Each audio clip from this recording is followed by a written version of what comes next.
want more from the romance. Hey y'all, it's Nat. I hope you're having a terrific day today. And for this video, we are going to be doing an ARC reading vlog.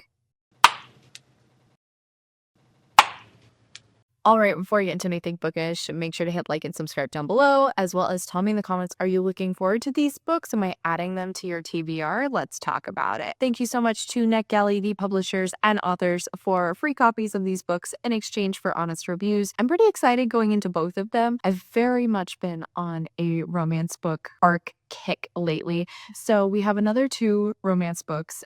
Both of them have a slight, I think, magical realism element to it. So starting at the top is Ladies in Hating by Alexandra Vasti. This one comes out on the 23rd and is following two women who are both gothic novelists that write under pen names and are competing because apparently they keep accidentally having similarities in their works. So Georgie is determined to figure out who this mysterious lady darling is and figure out how these similarities keep happening. Is she copying her? Is she plagiarizing? Like, what's going on? However, it turns out her arch nemesis is actually the daughter of her family's butler from when she was growing up, and also her queer awakening. However, revealing one another's identities does not change their rivalry, and when the both of them travel to a haunted manor for some research, they continue to run into each other and sparks start to fly. I'm very excited for this one. It is actually the third in a companion novel series, and the first one has already been on my TBR because I've heard some really great things about it from my romance librarian. I'm really hopeful I'm going to love this one, and that way I will be able to backtrack in the series and hopefully love the two prior books just as much. On the opposite side is A Spell for Midwinter's Heart by Morgan Lockhart, and this one is kind of rolling in that fall into winter vibe because we were following a woman who is a witch and has not utilized her magic in quite some time, but is traveling home for Christmas, and I think she ends up getting like roped into some sort of a Christmas village or market, small town festival thing, you know, very a la Gilmore Girls, which sounds like it's going to be a lot of fun. And while helping her coven, she ends up running into her childhood rival, who is just as handsome and charming as ever. Like I said, both of these have a slight magical realism element, which is going to be really fun, and I'm very excited to dive into them.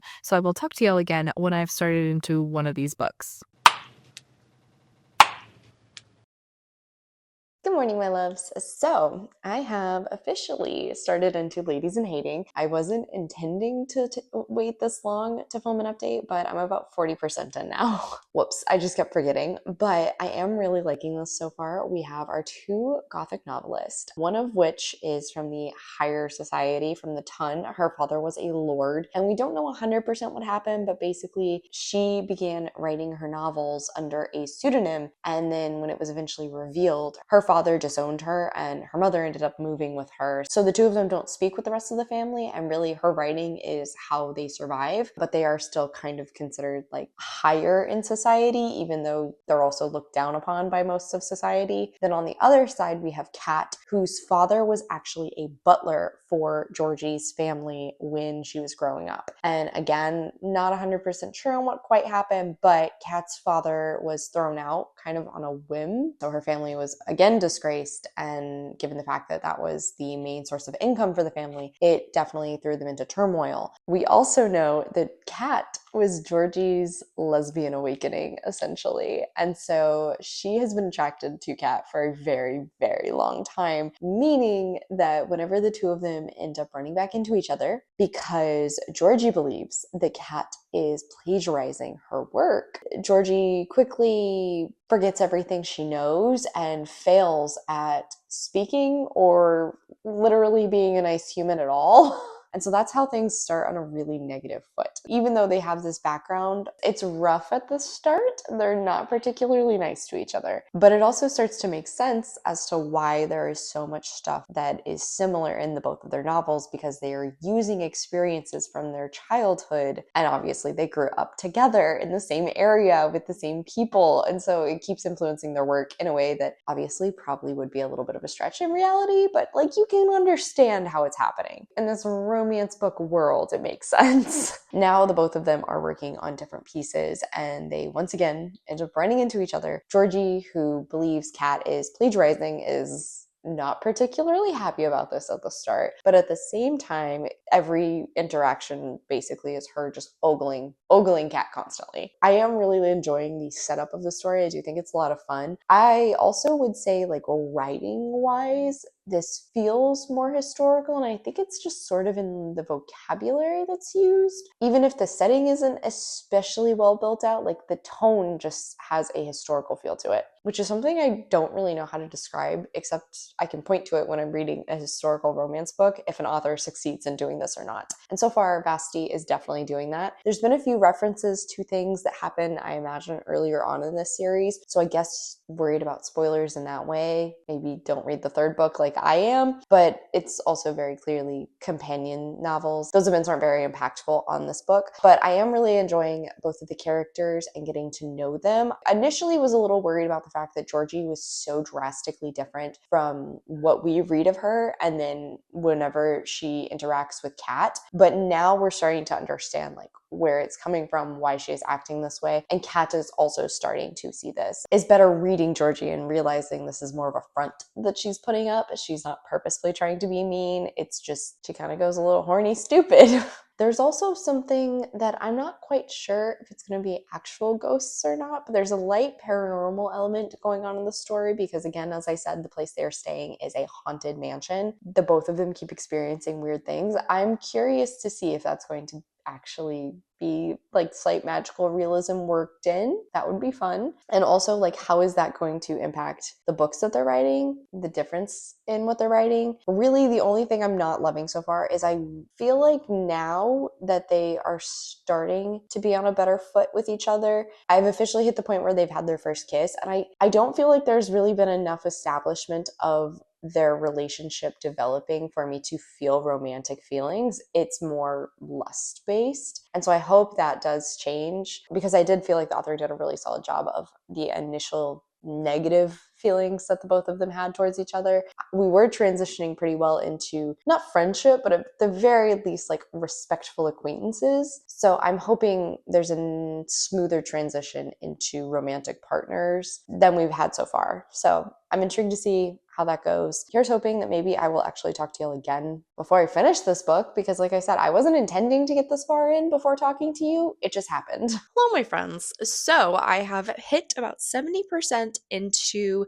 Ladies in Hating, and I am continuing to really enjoy this. I do think we're starting to see some of these women actually getting to know one another and interacting in a way that isn't purely just ogling each other or arguing, which I do like. Do still feel like for the way they're talking about each other and thinking about each other, it seems much more serious than what we have seen so far. It's not as though any L-bombs are getting dropped, but like, we are damn close, and I am not convinced of that at all. I do think there's definitely something here, and I like watching them try to figure this out and getting to know each other and kind of learning more about each other and their backgrounds and seeing moments from the backgrounds that they shared from the opposite side. I'm really liking all of that. I think that's going really well. I think the character exploration of each of these women is really great. They both feel very well developed, and the more we learn about them, the more it makes sense for the character we've already seen established. Character work is very strong. I want more from the romance. There is a little bit of like kind of a mystery-esque thing happening now. While they were at this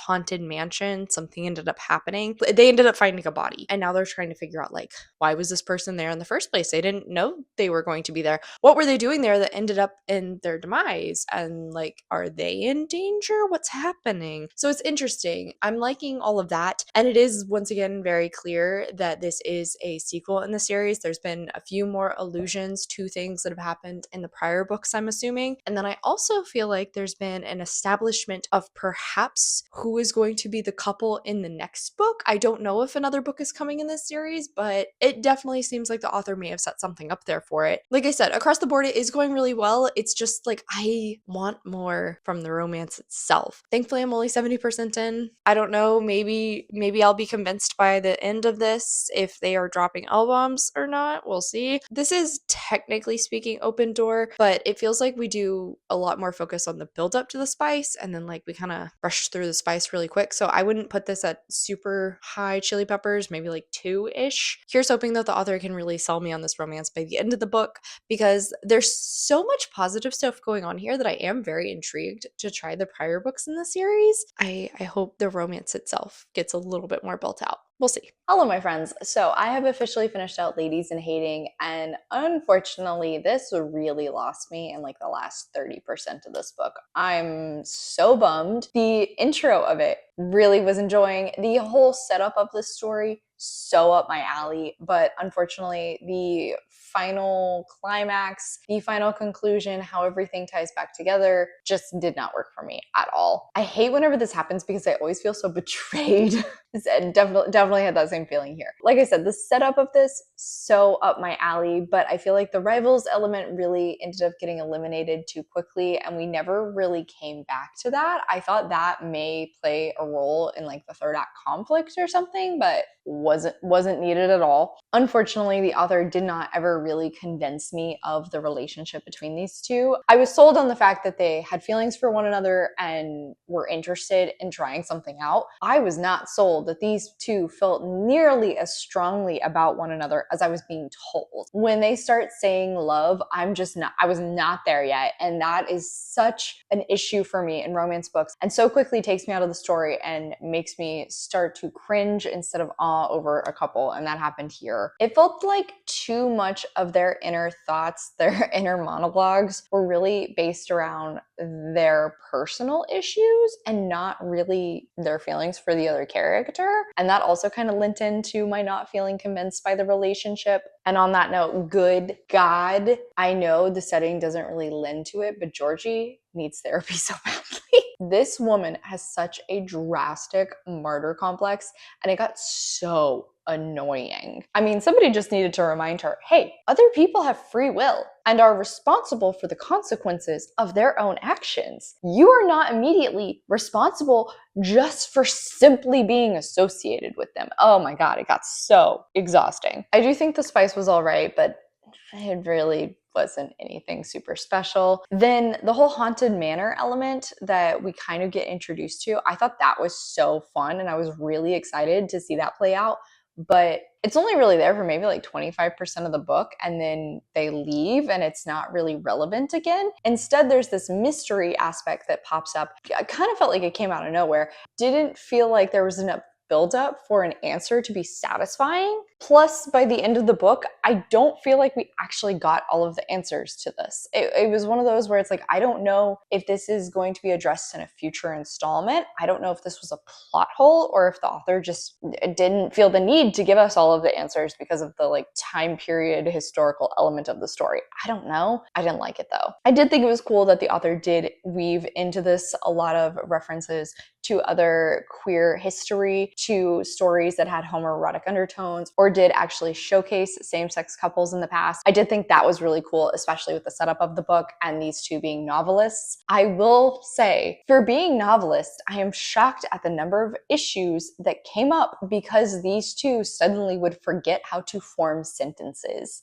Numerous times there were issues that came about because of lack of communication or were dragged out for way too long because of lack of communication. And that was so irritating and honestly felt like lazy writing, especially because, again, these two women literally make their living on being able to string a sentence together. So unfortunately, this fell really flat for me in the end, averaging out my like of the first 40% of this book, my disappointment with the last 60%. I'm gonna give this a 3-star. I honestly am not sure if I will go back to read the prior ones in the series. I don't know. I've heard positive things about the prior ones. Oh, this really let me down, and I hate this experience and I don't want to have it again. So this is a real shame. Fingers crossed that the next book for this video goes better. Hey y'all, so I have started into, oh my God, I just completely lost the name of this book. A Spell for Midwinter's Heart, that's right. So I have started into this, I'm about 30% in, and I don't know if it's like I'm just not in a particularly good reading mood, or if it's this book in general, because I'm not gonna lie to you, pretty much all books I'm currently reading right now, I just don't have a lot of interest in. But unfortunately for this one, I think it's being compounded by the fact that it is Christmassy, and I am still in the Halloween mindset. So this isn't going great, unfortunately. I think this is going to be a DNF, but it is a DNF in that like not right now scenario where I would be willing to go back to this one in the future so long as I still have it from NetGalley. But unfortunately, as far as this video goes, I am going to not finish it just because, as I said, I'm not really in the mood for Christmas stuff, and this is very like Yule focused. I think the setup of the story is interesting so far, but I'm also just not really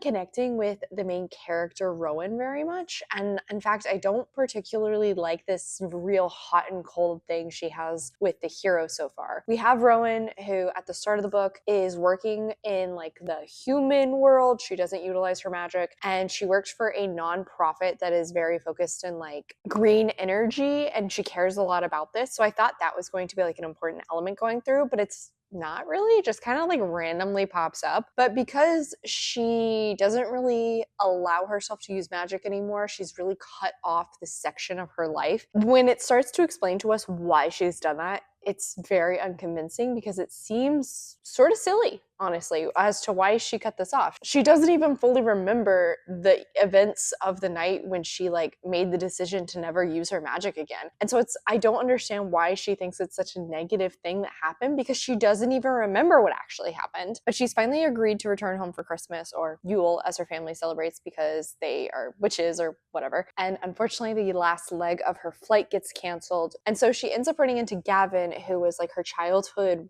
rival. They end up carpooling together. And pretty quickly, we start to see that honestly, this rivalry does feel rather one-sided. In fact, it really more comes across as though Rowan is like immature and picking at Gavin because she doesn't like that they don't necessarily agree on everything. In fact, she's kind of vicious at times, where Gavin just seems like he's trying to have an adult conversation and she like lashes out in response. So I wasn't loving that. It came across really immature and just, like I said, very one-sided rivalry. And then eventually she realizes the error of her ways and ends up wanting to apologize. That's already happened like 3 times. And again, I am only 30% into the book. So I don't love that. There is another element with the whole saving this Yule festival that her family is owners of, because of course Gavin's father is like the second owner and he is wanting to sell it now that it's not bringing in as much money. But the special thing about this festival, it is really open and all-encompassing to many different cultures, many different religions. It is not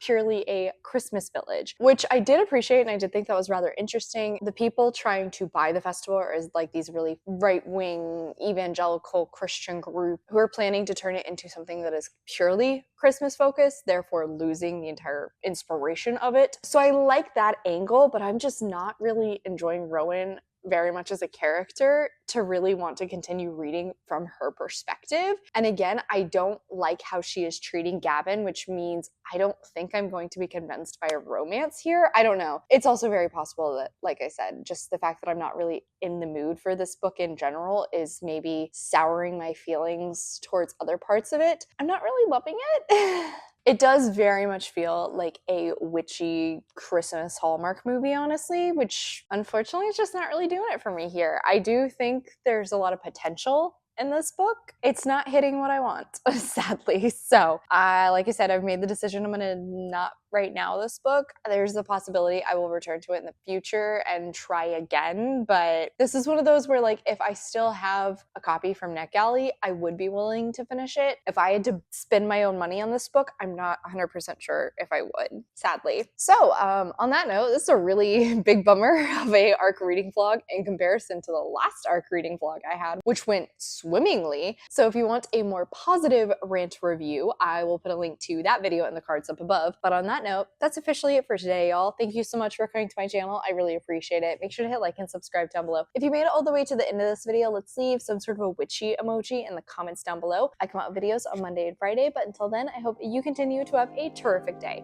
Love you, bye!